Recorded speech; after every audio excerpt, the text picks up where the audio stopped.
This question from Twitter: given the parallel growth of technology and global greenhouse gas emissions, how can we leverage the new digital age to address climate change? Eric Schmidt? That's a very good question. We, 5 years ago, here on this stage, we talked a lot about climate change and the opportunities before us. There's a lot of good news to report, and there's some bad news. The good news to report is that solar and wind are getting to the point where they're competitive or better than expensive new coal plants, for example. It's a huge win, right? And that's basically because of extraordinary technological improvements in those areas. You have lots and lots of technological improvements in syngas, biofuels, and those sorts of things that give us some hope there. So there's a lot of reasons to think that the innovation engine that's powering much of the US and Europe and so forth can get to where we need to be in renewables.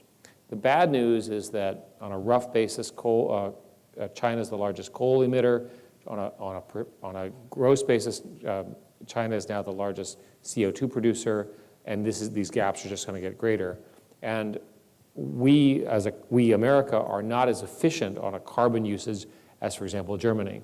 So you put all that together, we have more work to do, but ultimately the players are not going to be the US and Europe as much as we wish it were. The players will be the fact that you have an extraordinarily large number of people who are coming from basic poverty or very near poverty levels to middle class. And their carbon loading is going to be much higher. The only solution that I can come up with here is to answer with extraordinary needs for additional innovation.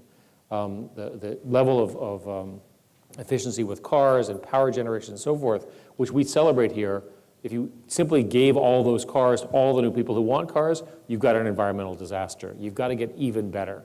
So from the standpoint of information technology, which is what we're talking about, information technology is central to building that innovation network to deliver on these. Does it also require policy? Has President Obama done enough? This is a problem that governs the globe, and it's not obvious to me how you're going to get the key emitting countries to agree to anything. We've had a series of such initiatives. The president feels very strongly. I spent a fair amount of time working on this as part of the PCAST. The president feels very strongly about this. This is a president of the White House that actually believes that climate change is real and that the scientists are correct. Shocking. And so spending a little bit of time sort of dealing with the fact that this is a real problem. It affects our children and our grandchildren. This 400 parts per million threshold that we just crossed is something which we're going to regret. And remember that carbon, once added into the environment, does not degrade over thousands of years. So the fact is that all you're doing is slowing the rise, and slowing the rise allows the generations, 500 years from now, when we're all dead, to be able to address it. But we've got a very serious problem here. And so I think you need to talk about it, which is what I'm trying to do. You've got to have innovative policy solutions, and you need innovation. It's going to take coordinated action. It's not just a US and Western European problem. The math does not favor, the current outcome is not good. Just do the math around the developing world. What we saw in our travels was these are people just like us, which means they want the cars and the refrigerators and the lifestyle and the homes and so forth. Who are we to deny that from them? We've got to get it to them in a way that's much more efficient carbon-wise. Jared Cohen, you're younger than both Eric and I are. You don't have kids yet. How do you think climate change will affect you and your family? Well, I should say, by the way, I was very glad Eric was prepared to answer this question because it's certainly outside of my area. I would say one of the things that I've observed is how active the Europeans are on this issue and how much longer they've been active on it relative to my generation in the US. I did my graduate work in the UK, and I remember going there and being surprised that all of my friends just talked incessantly about climate change.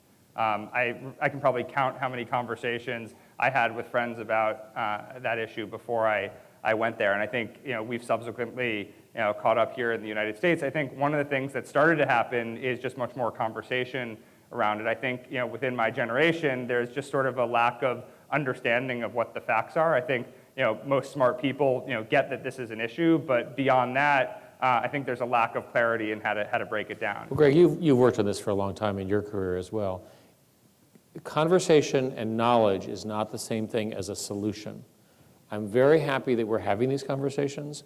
I do not see us on a path for a global solution. It is a problem. Call it what it is. We need to address this.